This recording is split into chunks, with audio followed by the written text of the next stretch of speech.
You ever look up at a massive skyscraper or drive over some huge, sprawling bridge and just wonder how in the world did they build that? Well, it's definitely not magic. It's this meticulously planned system called construction project management. And it's kind of like the invisible architecture that builds our entire world. So, let's dive in. No, really, think about that for a second. You've got literally thousands of workers, tons and tons of materials, super complex blueprints, and of course, millions, sometimes billions of dollars on the line. How do you possibly coordinate all of that without everything just descending into total chaos? And this, right here, this is what's at stake. On one side, you have the absolute nightmare scenario, pure chaos, endless delays, and a budget that's just spiraling out of control. But on the other side, with a really solid plan, you get coordination, you hit your deadlines, and you get the results you wanted. That's the difference project management makes. Okay, so let's get right to the heart of it. What exactly is this discipline that manages to turn what could be a chaotic construction site into, well, a symphony of productivity? Here's the official breakdown. It's all about planning, coordinating, and controlling a project every step of the way, from the very beginning to the very end. But the really crucial part is hitting those 4 key targets: time, cost, quality, and, of course, safety. You know, if a project is a giant orchestra, the project manager is the conductor, making sure every single section plays its part perfectly and right on cue. And you know, everything starts way before the big groundbreaking ceremony. This first phase is all about creating that blueprint for success, mapping out every single detail. So, a project manager has to have this really diverse toolkit. I mean, they've got to be a master planner, creating schedules and figuring out resources. They have to be a financial wizard, managing the budget. And on top of that, they're a quality inspector, a risk assessor, and a safety captain. This whole toolkit is what lays the foundation for success. But look, a plan is just a piece of paper without the right people to actually make it happen. So who are the key players that bring a project from a drawing into a real, physical thing? I like to think of every project as a story with a cast of characters. First, you have the client. They're the visionary, the one with the big idea and, the funding. Then the design team acts as the architect, drawing up all the plans. The contractor is the builder, the one who's physically putting it all together.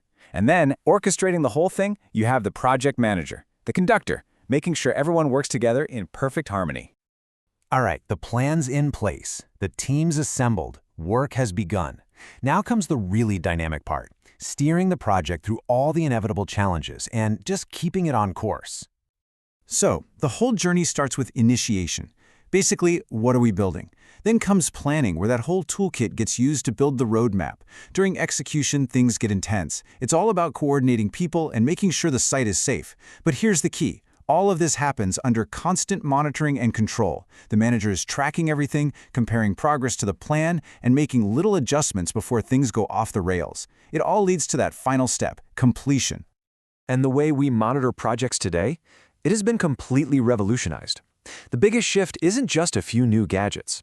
It's moving from just reacting to problems to proactively making decisions based on data. Seriously, today's construction sites are basically high-tech digital hubs.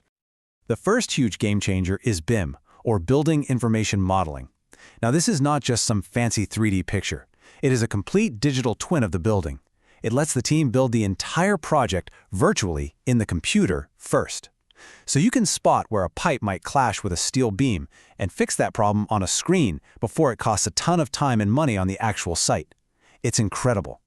Next up, say goodbye to the old dusty clipboard. We're talking about the digital clipboard now. Something called a Common Data Environment, or CDE, puts every single document, every drawing, every report into one central hub in the cloud.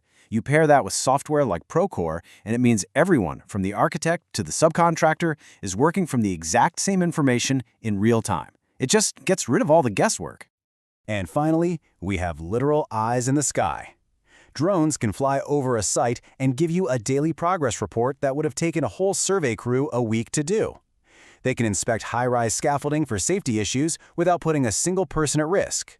Or they can use sensors to track equipment, giving managers this constant real-time feed of data to make everything more efficient.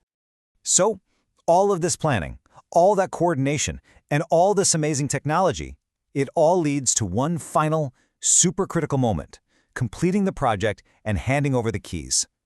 And just like we saw at the very beginning, there are really only two ways this story can end. With effective management, you get the dream scenario: on time, on budget, high quality, and happy stakeholders. But with poor management, well, you get the complete opposite: delays, overruns, defects, and a whole lot of disputes. The contrast could not be more clear. This quote from our research really just says it all. The consequences of getting this wrong are severe. We're not just talking about some minor inconvenience, we're talking about massive financial losses and seriously damaged reputations. So yeah, effective project management isn't some luxury, it's an absolute necessity. So the next time you see a crane in the sky, you'll know about the invisible architecture of planning, technology, and teamwork that's holding it all together.